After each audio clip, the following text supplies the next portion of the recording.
नमस्कार दोस्तों, हमारे चैनल में आपका स्वागत है।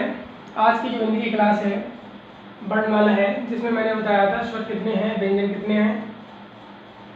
जैसा कि व्यंजन की बात करें तो व्यंजन हमारे कितने, व्यंजनों की संख्या कितनी है। तो व्यंजनों की जो संख्या है मूल रूप से पूछा जाए तो व्यंजनों की जो संख्या है मूल रूप से वो 33 है। कितनी है? 33 है। और कुल संख्या पूछी जाए, कुल संख्या 39 है। तो हम व्यंजन की बात कर रहे हैं। व्यंजन का जो वर्गीकरण है वो हम प्रश्न के आधार पर आज जानेंगे कि प्रश्न के आधार पर उष्ण व्यंजन कितने हैं, संयुक्त व्यंजन कितने हैं और अंतस्थ व्यंजन कितने हैं। बात करें प्रश्न के आधार पर स्पर्श व्यंजन है, उनकी संख्या 25 है, जो कि मैंने कल पिछली क्लास में मैंने बताया भी था।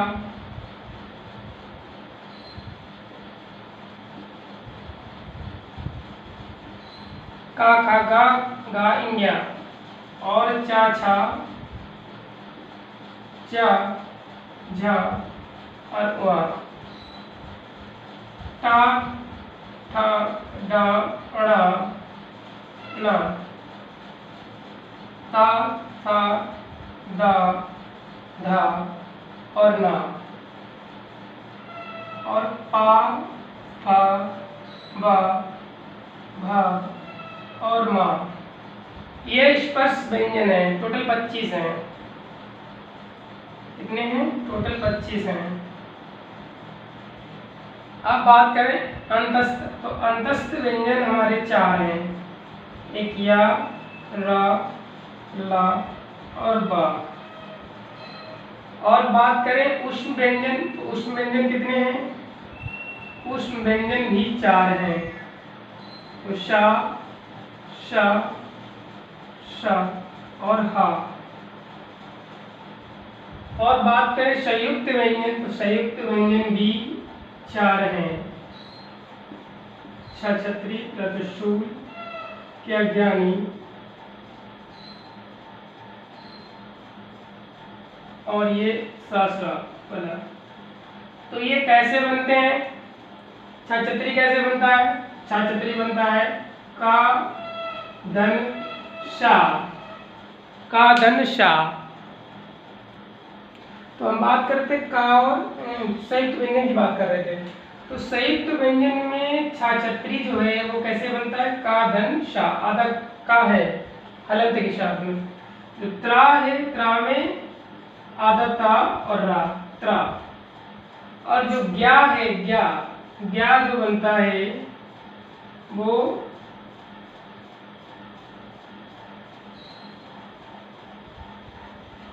ज्ञा जो बनता है वो शा धन रा। और ये वाला जो है वा, शा धन वा। तो बात करें उष्ण व्यंजन की, तो उष्ण व्यंजन जैसे कि मैंने बताया था, ये का जो वर्ग है इसको कंठ वर्ग बोलते हैं। कंठ वर्ग, इसको हम तालु भी बोलते हैं और इसको मूर्धन्य वर्ग या मूर्धा वर्ग के तत्व हैं। और बात करें ता था धा ला की, तो ये हमारा दंत कहलाता है और इसको हम ओष्ठ बोलते हैं। क्या बोलते हैं? ओष्ठ। तो बात करें ये जो है हमारा शा जो है, ये वाला सा और ये हा है, इसको हम तालु की कैटेगरी में रखते हैं। किसकी कैटेगरी में रखते हैं? तालु की कैटेगरी में। और रा जो है ये हमारा मूर्धा, मूर्धा। तो मूर्धा में कौन कौन से वर्ड आते हैं? एक तो शा आता है, एक तो ला आता है। और दंत में कौन सा आएगा? दंत में हमारा एक ला आएगा, एक शा आएगा। कौन आएगा? लेकिन वा जो है, ये जो वा है इसको हम बोलते हैं ओष्ठ, ओष्ठ। और ये हमारा जो हा है, हा, इसको बोलते हैं एक तो हा को हम काकल भी बोलते हैं, लेकिन यहाँ की बात करें तो ये जो हमारा है कंठवर्ग, कंठवर्ग का तत्व है हा, कंठवर्ग का तत्व है।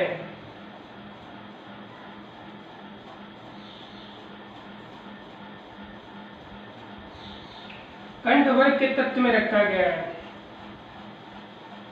तो जैसे कि मैंने बताया है,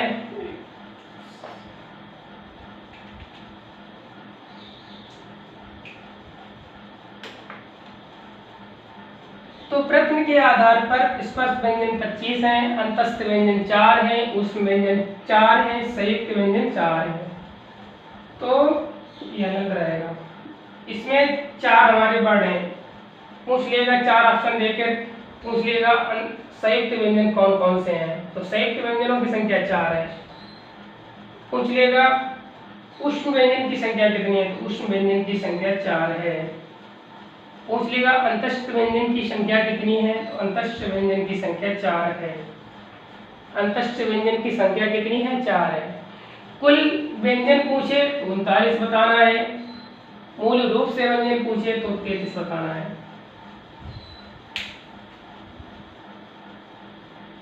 बात करें अब व्यंजन का जो अगला वर्गीकरण है वो उच्चारण के आधार पर है। व्यंजन का जो अगला वर्गीकरण है वो है उच्चारण के आधार पर। तो हम उच्चारण के आधार पर बात कर लेते हैं। उच्चारण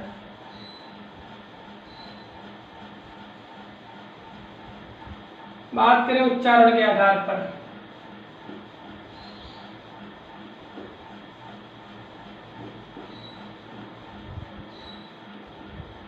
उच्चारण के आधार पर 3 तरीके से वर्गीकरण किया गया है। पहला जो है संप्रक ध्वनि, संप्रक ध्वनि।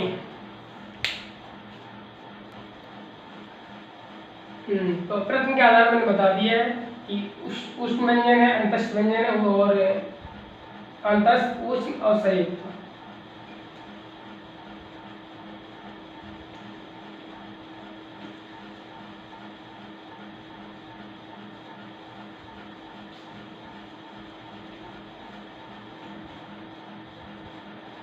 तो वर्णमाला में मैंने बताया उच्चारण बताया है।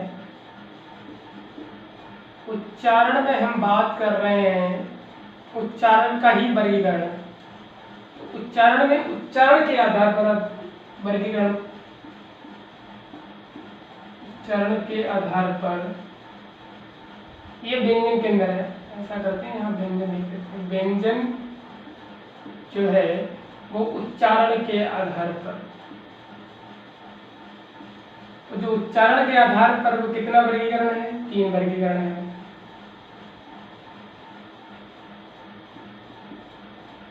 पहला जो है वो संयुक्त ध्वनि है, संयुक्त ध्वनि है। और जो दूसरा है वो संप्रक्त ध्वनि, संप्रक्त ध्वनि। और तीसरा जो है द्वैत या युग्मक, द्वैत या युग्मक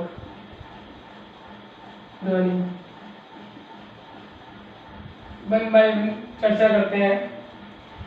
जो संयुक्त ध्वनि है, ऐसी ध्वनियां जिसमें 2 या 2 से अधिक ध्वनियां मिलकर किसका निर्माण करें, संयुक्त का निर्माण करें, उन्हें हम क्या कहते हैं, संयुक्त ध्वनि कहते हैं। संयुक्त ध्वनि में क्या होता है, ज्यादातर तत्सम शब्द दिए रहते हैं, शब्द दिए रहते हैं, जैसे प्राण, प्रकर, प्रकर्ष, अर्धाक्षर जितने भी होते हैं वो सारे क्या होते हैं, संयुक्त ध्वनि होते हैं। अब बात करें संप्रक्त ध्वनि। तो संप्रक्त ध्वनि जो है ऐसी ध्वनियां जिसमें का और बा के संयोजन से किसका निर्माण हो, मां का निर्माण हो। ऐसी ध्वनियां जिसमें का और वा के निर्माण से किसका निर्माण हो, मां का निर्माण हो, तो उसमें हम क्या कहते हैं, संप्रक्त ध्वनि बोलते हैं। संप्रक्त ध्वनि में जैसे कंबल, क्या है, कंबल है, शंबल है, कंबल शंबल, जिसमें मां और का और मां के बीच में कौन सी ध्वनि है, मां, यानी कहने का चाहे वो आधा मां हो या पूरा मां हो, तो वहां क्या होगी, संप्रक्त ध्वनि होगी। क्या ध्वनि होगी, संप्रक्त ध्वनि होगी। अगली बात करें हम द्वैत या युग्मक ध्वनि। हो सकता है क्वेश्चन पूछ ले युग्मक ध्वनि क्या है या द्वैत ध्वनि क्या है, तो हम द्वैत ध्वनि की बात करें, ऐसी ध्वनियां जो एक ही ध्वनि को दो बार में प्रयोग में लाया जाए, एक ही ध्वनि को दो बार में प्रयोग लाया जाए। जैसे दिल्ली,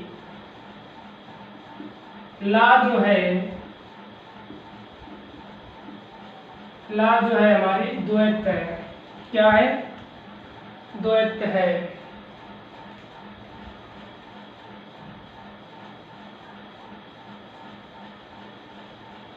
ला जो है हमारी द्वैत है। जैसे कच्चा, क्या, कच्चा है, बिल्ली है, ऐसे बढ़ा है, यानी कि कोई ध्वनि है दो बार प्रयोग हो, उसको हम क्या बोलेंगे, द्वैत या युग्मक ध्वनि बोलेंगे।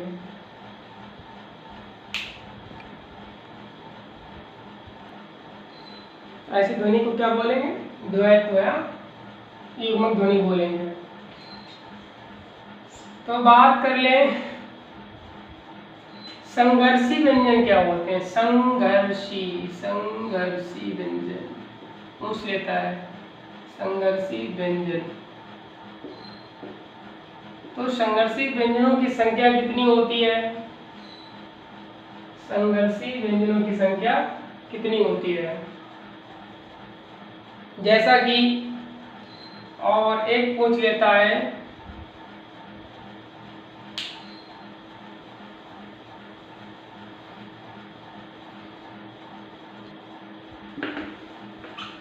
संघर्षी व्यंजन की बात कर रहे हैं, तो हाँ संघर्षी व्यंजन, हम व्यंजन पढ़ रहे हैं, व्यंजन में ही हम सारी चीजें बता रहे हैं। तो जो व्यंजन है संघर्षी व्यंजन पूछ लेता है, संघर्षी व्यंजन। एक होता है स्पर्श संघर्षी व्यंजन। क्या पूछता है, स्पर्शी व्यंजन।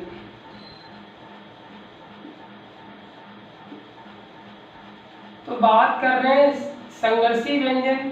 संघर्षी व्यंजन में क्या होता है, संघर्षी व्यंजन कितने होते हैं, चार होते हैं। कितने व्यंजन होते हैं, चार। एक शा, एक ये वाला सा, और ये सपेरा वाला सा, और एक हा। ये हमारे चार व्यंजन होते हैं संघर्षी व्यंजन।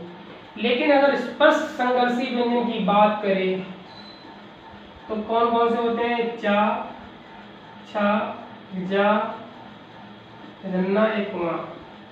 ये हमारे 5 होते हैं। कितने होते हैं, टोटल 5 होते हैं। अब बात कर लें अनुनासिक। तो अनुनासिक व्यंजन कौन से होते हैं, अनुनासिक, अनुनासिक व्यंजन। अनुनासिक व्यंजन जो नाक से बोले जाए, नासिका से बोले जाए। अनुनासिक व्यंजन कौन कौन से होते हैं? अनुनासिक व्यंजन ये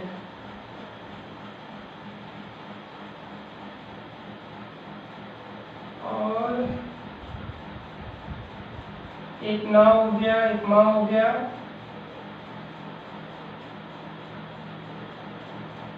यानी कि जो 5वें वर्ग तत्व होते हैं, चश्मस वाला हो गया, छोटा वाला हो गया, अड़ा वाला, ये वाला बच रहा है। ठीक है, तो हाँ बात कर रहे हैं अनुनासिक व्यंजन। अनुनासिक व्यंजन कौन से होते हैं? अनुनासिक व्यंजनों की संख्या कितनी है? तो 5 है। कितनी संख्या? 5 है। इनको हम क्या बोलते हैं? नासिका। नासिका यानी कि नाक, नासिका युक्त व्यंजन बोले, या नासिक, नाक से बोले जाने वाले वर्ण, बोले जाने वाले वर्ण कितने होते हैं? 5 होते हैं। इन्हीं को बोलते हैं पांचवा वर्ग का तत्व, वर्ग के व्यंजन या वर्ण बोले, 5वें वर्ग के व्यंजन, ये 5वें वर्ग के होते हैं। जब हम अल प्राण और महाप्राण पढ़ेंगे तो वहां पता चलेगा कि 5वें वर्ग क्या होते हैं। अब बात कर ले पार्श्विक। पार्श्विक व्यंजन कौन से होते हैं? पार्श्विक व्यंजन, एक होता है पार्श्विक, एक होता है लुंठित व्यंजन। लुंठित व्यंजन, तो पार्श्विक जो होता है वो ला होता है। कौन सा होता है? ला होता है, ला व्यंजन। ला को मैंने बताया, और ला को हम दंत भी बोलते हैं। क्या बोलते हैं? दंत भी बोलते हैं। और लुंठित जो व्यंजन होता है वो रा होता है। तो रा को भी मैंने बताया है। रा किसमें है? रा जो व्यंजन है किसके टाइप में रखा गया है? लुंठित भी बोलते हैं, अल्लाह को पार्श्विक बोलते हैं। अब बात कर लें द्विगुण व्यंजन।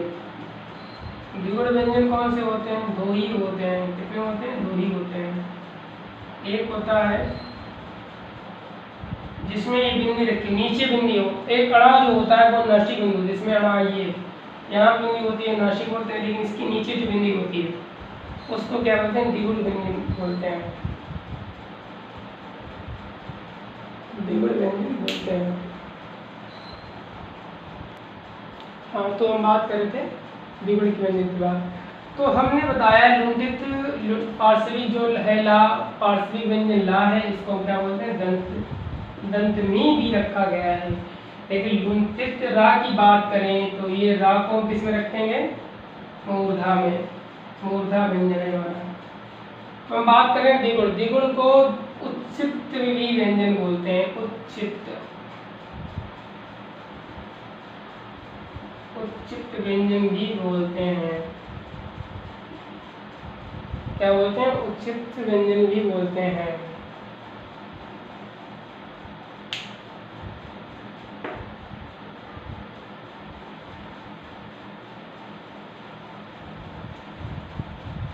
अब बात कर लें व्यंजन का जो अगला वर्गीकरण है वो है हमारा, एक अगला जो वर्गीकरण है प्राण तत्व के आधार पर।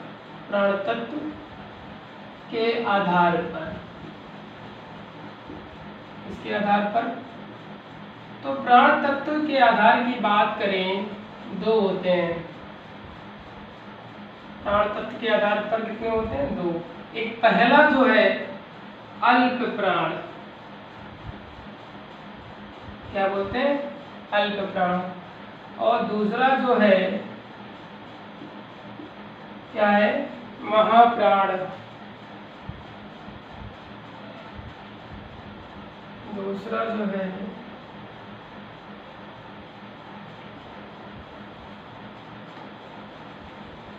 जो है महाप्राण। ऐसा प्राण जिसमें कम वायु, इसकी कम वायु या सांस की आवश्यकता पड़े। ऐसा व्यंजन जिसमें कम वायु और श्वास की आवश्यकता पड़े उसे हम क्या कहते हैं? अल्प प्राण कहते हैं। ऐसा प्राण जिसमें अधिक वायु या श्वास की आवश्यकता पड़े उसे हम क्या कहेंगे? महाप्राण। अब महाप्राण होते कौन कौन से? एक तो महाप्राण में सबसे पहली बात 1, 3, 5 प्लस सभी स्वर। सभी स्वर का मतलब 11 स्वर ही हैं। तो इनकी जो टोटल संख्या है, अगर पूछे टोटल संख्या कितनी है, तो टोटल संख्या, और महाप्राण की बात करें तो महाप्राण में 2 और 4 प्लस ऊष्म व्यंजन। क्या व्यंजन? ऊष्म व्यंजन। तो टोटल महाप्राण की संख्या कितनी होती है? 24 होती है। और अल्प प्राण की बात करें, अल्प प्राण में 3, 5 का, हा और गा। ये हो गया 1, 2, 3, 4, 5।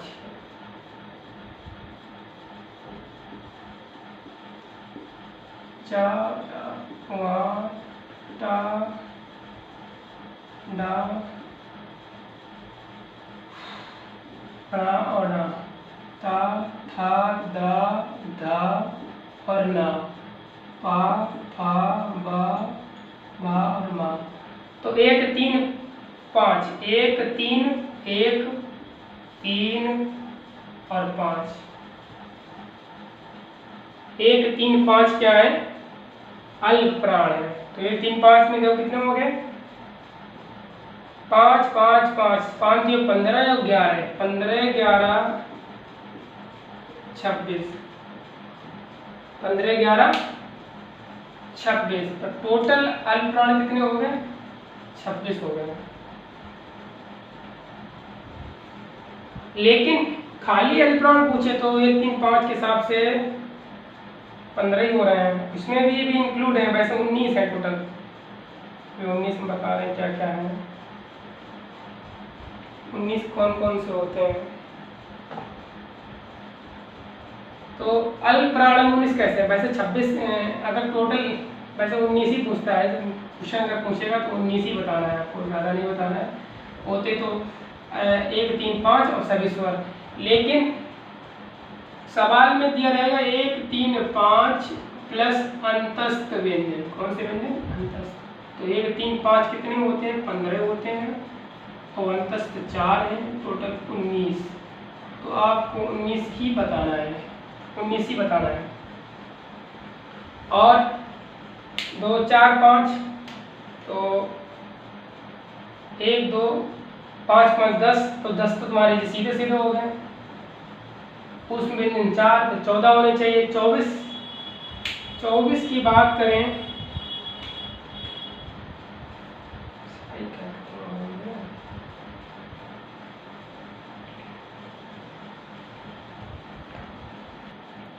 तो इसकी बात हम महाप्राण की बात कर रहे हैं।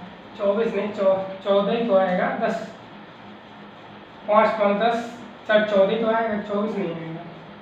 तो महाप्राण कितने आ जाएंगे? 14 आ जाएंगे। तो टोटल अल्प प्राण 19, महाप्राण 14। ऐसी वायु जिसमें कम आवश्यकता पड़े उसे महाप्राण बोलेंगे। जिसमें ऐसा प्राण जिसमें वायु की आवश्यकता अधिक पड़े उसे महाप्राण बोलेंगे। तो मैंने बताया प्राण तत्व के आधार पर 2 का वर्गीकरण कर दिया है, अल्प प्राण और दूसरा महाप्राण। हम बात कर लें घोषत्व के आधार पर। घोष के आधार पर तो घोष के आधार पर कौन कौन से होते हैं? एक तो होता है अघोष, क्या होता है? अघोष। दूसरा क्या होता है? सघोष। दूसरा क्या होता है? सघोष। सघोष को कभी कभी अघोष के नाम से भी बोलता है, सीधा बोलेंगे घोष बताइए, निम्नलिखित में से घोष बताइए, तो घोष को ही सघोष बोलते हैं। इसमें क्या होता है? अघोष में एक दो क्या चलते हैं? एक दो। पहले तो इसकी डिफिनीशन जान लो। इसकी डिफिनीशन होती है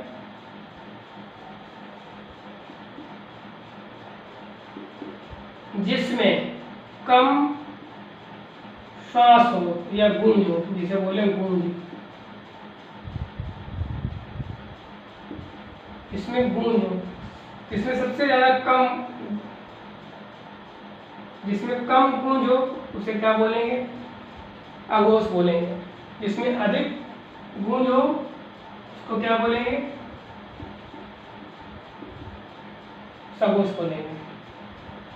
बात करें एक दो, एक दो का मतलब है पहले वाली ये सारे सारे, एक दो, काका और चाचा और टाढ़ा दादा ये पापा, तो एक दो की बात कर रहे हैं।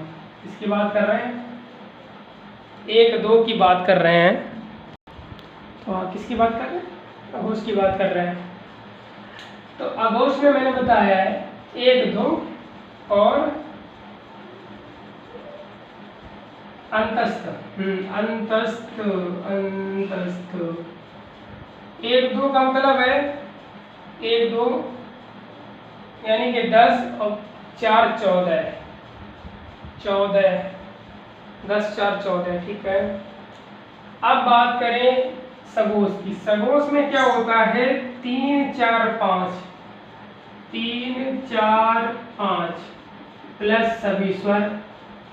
सभी स्वर का मतलब है 11। स्वर कितने होते हैं? 11। स्वर में भी 11 प्लस,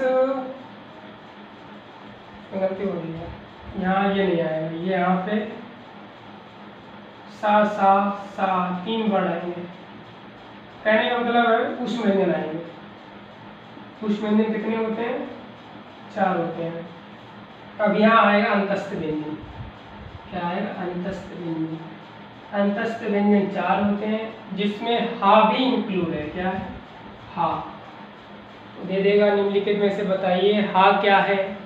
सघोष है या अघोष है या अल्पप्राण है या महाप्राण है? तो आपको बताना है सघोष। तो सघोष की संख्या 31 होती है। टोटल कितनी होती है? 31। और अघोष की संख्या होती है 14। कितनी होती है? 14। कितनी होती है? 14। बस कुछ नहीं करना है, एक हाथ बना लीजिए। हाथ के थ्रू अगर याद करना चाहो तो कुछ नहीं करना है। नंबर 1 2 की बात करें, 1 2 की बात करें तो हमारा सघोष अघोष कहलाएगा। बाकी ये 3 4 5 की बात करें तो हमारा क्या कहलाएगा? सघोष कहलाएगा। तो मैंने व्यंजन का वर्गीकरण बता दिया है प्राण तत्व के आधार पर, घोषत्व के आधार पर। अब कुछ महत्वपूर्ण बिंदु हैं उन पर हम चर्चा करेंगे। तो महत्वपूर्ण बिंदु की बात कर रहे हैं। हा जो है एक संघर्षी व्यंजन बोला जाता है, और दूसरा जो है उष्म संघर्षी व्यंजन बोला जाता है। क्या बोला जाता है? उष्ण संघर्षी व्यंजन बोला जाता है। और दूसरा जो है हा जो है महाप्राण। क्या है? महाप्राण बोला जाता है। तीसरा जो है मैंने अभी बताया था, क्या बताया था? सघोष। सघोष व्यंजन है। सघोष, सघोष या घोष। और मैंने बताया था हा जो है क्या बताया था? कंठ वर्ग। क्या बताया था? कंठ वर्ग का तत्व है। और मैंने क्या बताया था? हा जो है काकल्य, काकल्य व्यंजन, काकल्य व्यंजन बोला जाता है। क्या बोला जाता है? काकल्य व्यंजन बोला जाता है। और एक तो हाँ संघर्ष, और एक रह गया ऊष्म व्यंजन। क्या है? डायरेक्ट ऊष्म व्यंजन पूछता है। ऊष्म व्यंजन कौन सा है? ये जो है हा की बहुत सारी विशेषताएं हैं, तो क्वेश्चन कभी कभी ऐसे ही पूछ लेता है। हा जो है हमारा क्या है? सघोष वर्ण है। हा हमारा क्या है? काकल्य वर्ण है। हा हमारा क्या? महाप्राण है। अब बात करें अड़ा की बात, नहीं और करते हैं।